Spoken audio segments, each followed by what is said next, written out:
or Genesis 45, let's call this one Goshen. Why? Because that is the name of the land in which Joseph is now going to try to resettle his family, having begun to make the peace with his brothers. He's going to let them know who he is in this chapter. He's going to instruct them they need to go back and bring his family to Egypt because he is now, as second in command, been sent ahead of them by God to make a provision not only for the Egyptians, but for those who need food, including his family. And Goshen, once again, is the place he's going to resettle them. Once he's long gone, though, Goshen is going to be a place of refuge for Israel as they fall out of favor with Egypt and are brought into slavery. God is going to bring plagues on Egypt, but Goshen is going to be a protected place where the children of Israel do not have to suffer with Egypt, as Egypt is touched and moved to set them free from slavery. And so Goshen is going to be a subtle undertone or undercurrent of the story from here on out as Israel becomes a nation. But for now, it's going to be really important that Joseph has tested these boys because they are coming to him in a time of need, but they are really going to be taken into a place of privilege because Goshen is not the worst of the land in Egypt. And so because Joseph has done so well for the nation, they're going to take care of his family. But Joseph is going to need to know, okay, you're coming to me at a period when you need something. Everybody needs food right now. But who are you going to be when you no longer need me as much and you're in a position of power? And so from that perspective, what he's doing in testing them with his little brother Benjamin is not so much hazing as much as it is trying to find out who these guys really are. And when he has to go back to work taking care of the nation, can he really trust them behind his back any more than he could when they sold him into slavery? And so finding out how they treat Benjamin is allowing him to see something I've heard another minister talk about. T.D. Jakes will often talk about. He doesn't look at the way that people treat those who they're impressed with. He looks at the way that they treat people they don't need. And so in a lot of ways, that's wisdom from Joseph's life as he's finding out, okay, how do you treat my little brother now? And that's what we talked about in the previous chapter. But beyond that, he was finding out something that wasn't just good for personal reference.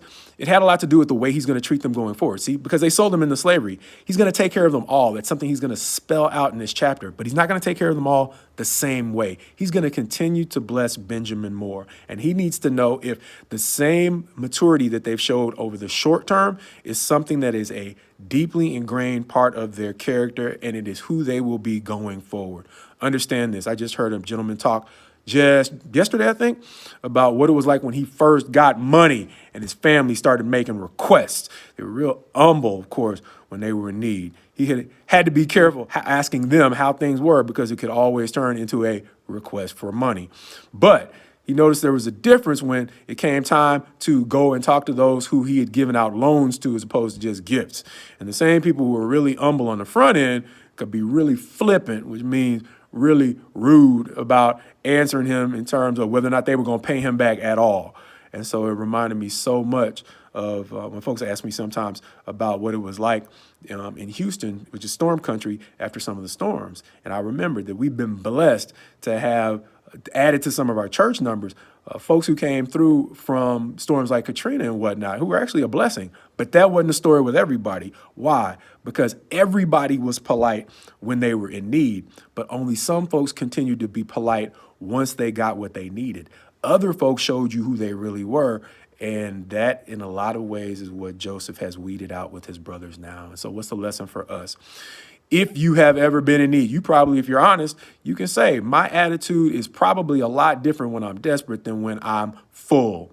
Likewise, if we are going to have endurance in doing God's work, we're going to have to realize that character assessment, as we talked about before, is something that's essential for us to ask God to give us help with. Why? Because we can offer up ourselves in a way that will provide for a lot of disappointment if we expect people to be just as nice after they're full, as they were when they were hungry on the front end of a request. And so doing a character assessment is often huge. Matter of fact, seeing how people who are asking you for help treat other people who are asking them for some assistance can give you a lot of insight as to what they will be or who they will be when they're in a position of power, no longer needing you. And that's what Joseph is weeding out here.